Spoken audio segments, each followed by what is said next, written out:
শরীরটা ভালো লাগতেছে না, লোকমানরে পাঠাই। কি হয়েছে তোর? ঠিক আছে, লোকমানে বুঝেই পাঠা। শরীর খারাপ লাগলে রেস্টে গিয়া। হুজুর, একটা কথা কইতেছে, আমার একজনের খুব পছন্দ। হো হো হো, এই কথা? তাই তো কই, আমার সাহেব কয়দিন ধরে কোন দুনিয়ায় থাকে? তা মাইয়াটা কি? আপনি তারা চেনেন, ছোটবেলা থেকে আছেন। আমি তাই চিনি। কার কথা কস? দেখ বাবা, এত ভঙ্গিমা করে কইস না, সরাসরি কর। আমি মাইয়ের বাপ মার লয়ে কথা বলবো। মাইয়ের নাম কি? কোন গ্রামে থাকবে? হুজুর, সাদিয়া পামনি। আরে সাদিয়ার কথা বাদ দে, মাইয়ের পরিচয় কি? হুজুর, আমি সাদিয়াকে বিয়ে করতে চাই। আরে কোন সাদিয়ার কথা কস? তার বাপের নাম কি? তার বাড়ি কই? হুজুর, আপনার মাইয়া সাদিয়া।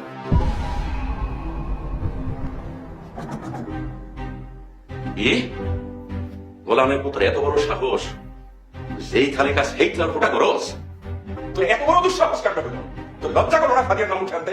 গোলামের ভূত নামাজ কালাম বড় তোর মনে এত নোংরা! হুজুর, আমি তো আপনার কাছে অবৈধ কোনো কিছু আশা করি না, নাজাইজ কোনো কিছু চাই না। ছি, তোর লজ্জা করো না এই কথা ভাবতে?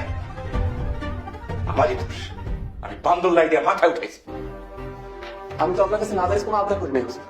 আমি চেয়ারম্যান, আমার মাইয়ের বিয়ে দেবে এমপির বলার লাগে। তোর মতো গোলামের লাগে বিয়ে দিলে মানুষে কি করবো? মানুষ আবার চুল দেবো। তা কইছস? আর কোনোদিন উঠে আসবি না। তার সামনে ঠিক আছে? হুজুর, সাদিয়া আমারে পছন্দ করে। ইয়ে, সাদিয়া! ওই সাদিয়া! সাদিয়া! আব্বা আসসালামু আলাইকুম। আমার ডাকছেন? ওই, সাহেব কি কয়? সাহেব কি কয় আমি কেমনে কমু? কি হয়েছে সাহেব, কি কইছো? হুজুরে কইছি তোমার আর আমার কথা, আমরা দুজন দুজনের পছন্দ করি, আমি বিয়ে করতে চাই। কি? আস্তাগফিরুল্লাহ, তুমি এসব কি বলতেছো? আব্বা এসব কি বলতেছে? ওর কি মাথা খারাপ হয়ে গেছে? সাহেব, তোমার চিন্তা ভাবনা এত নোংরা, তুমি এত খারাপ, সি আমার তো ভাবতে লজ্জা লাগছে। সাদিয়া, এসব তুমি কি কইতাছো? সাদিয়া, আর একবার সাদিয়ার নাম উচ্চারণ করলে তোর জিব্রাটা টাইনে ছিঁড়ে ফেলাম। যা সামনে থেকে।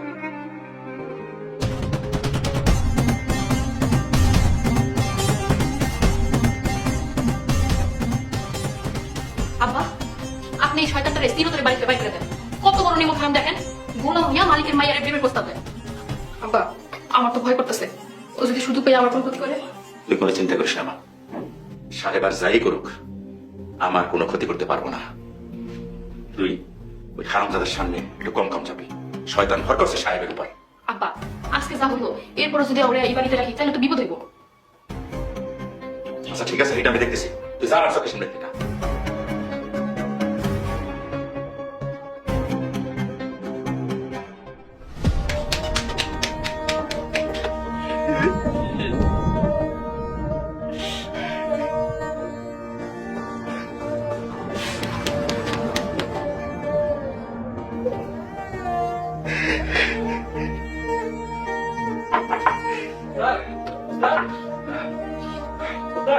লোকমান, বাকি আইছি ভাত খাবো না, তুই চলে যা। ওটা দরজা খুলে তুই কইলাম না এখান থেকে যাইতে। ওটা কথা আছে দরজা খুলে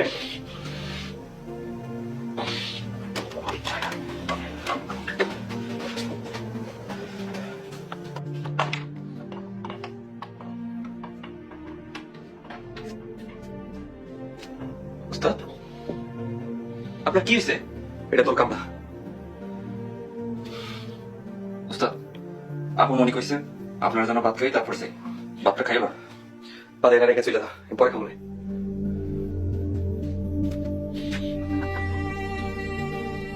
উস্তাদ, ভাত খেয়ে নে, আর কিছু লাগলে আমার ডাইকে। আমার কাউরে লাগবো না, ডাইকে যা।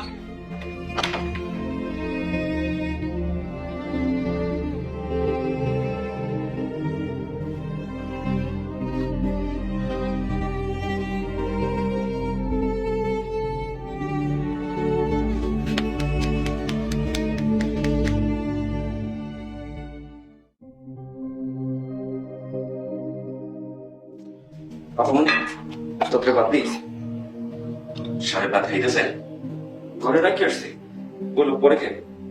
আচ্ছা ঠিক আছে, যাবে। আব্বা, আমি বুঝতেছি না আপনি কেন সাহেবের বাড়িতে বাইরে দিতেছেন না? যেদের বসে কখন কি ক্ষতি করে বসে আল্লাহ জানে। বাইর করে দেওয়াটা সমাধান না, ক্ষতি করার ইচ্ছা থাকলে দূরে বই সব ক্ষতি করতে পারে। আমার তো সামনে যেতেই ভয় লাগে। ভালো মানুষের মুখোশে ভণ্ডামি, মনের মধ্যে কত শয়তানি পুষে রাখছে। ভাবেন একবার কখন কি হয়, ভয় লাগে না? কোন কয়টা দিন যাক, ওরে বিয়ে দিয়া ওর বাড়িতে পাঠাই দেবো। ঘর সংসার করলে সব ঠিক হয়ে যাবো। ও, আপনি এখন ওর ঘটকালি করতে বসবেন? ওর মতো অশিক্ষিত ভণ্ড একটা ছেলেরে কোন মাইয়া বিয়ে করবো? তার চাইতে ভালো আপনি যে বাড়িটা ওরে দিচ্ছেন, ওরে কোন ওই বাড়িতে চলে দিতে। সাহেবের বিয়া তোর চিন্তা না, আমি সাহেবের অভিভাবক, চিন্তা আমার। মানুষ ভুল করে, কিন্তু তারে শুধরানোর সময় দিতে হয়, নইলে ভুল বাড়ে। এত কথা না কয়ে ভাত খাও।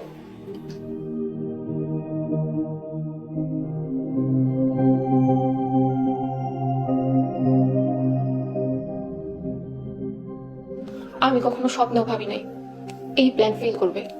আমার এত সুন্দর সাজানো গোছানো প্ল্যান। তোমার আব্বা তোমার চেয়ে ওই গোলামকে বেশি পছন্দ করে। আমি কি করবো? আমি যে কেমনে সাহেবের সামনে মুখ দেখাবো আমি না এটাই বুঝতেছি না। আমিও কিছু বুঝতেছি। সাহেব আবার তোমার উপর প্রতিশোধ দেবো না তো? ধুর, তুমি সাহেবের চিনই না। সাহেব নিজের জীবন দিব, কিন্তু কখনো আমাকে ক্ষতি করবো না। তাহলে তোমার আমার প্ল্যান তো ব্যর্থ। এক কাজ করো, তোমার আব্বারে কইয়া সাহেবের গলায় ঝুলা পড়ো, কারণ সাহেব তো ভালো ছেলে। তোমার না স্তরণ উচিত। তুমি কোন মুখে ওই গোলামের লাগা আমার বিয়ের কথা কইলা? সাদিয়া, আমার মাথা ঠিক নেই। আমি কখন যে কি করে ফেলাই আমি বুঝতেছি না। সাহেব ইচ্ছা করতেছে এই দুনিয়া থেকে বিদায় করে দিই। শোনো শুভ, তুমি যদি এইভাবে কথা বলো তাহলে আমার আর কোনোদিন ফোন দিও না। আর দেখা করা তো অনেক দূরের ব্যাপার। আমি আর যাই করি কোন খুনির লাগে সম্পর্ক রাখতে পারবো না। জান, রাগের মাথায় বলছি, সরি। শোনো, আমার না তোমার রাগ দেখার টাইম নেই। নিজের কি ভাবো তুমি? তোমার কপাল গুনে আমার পাইছো। আগে নিজের ঠিক করো, তারপর আমার সামনে আসবা। রাখি।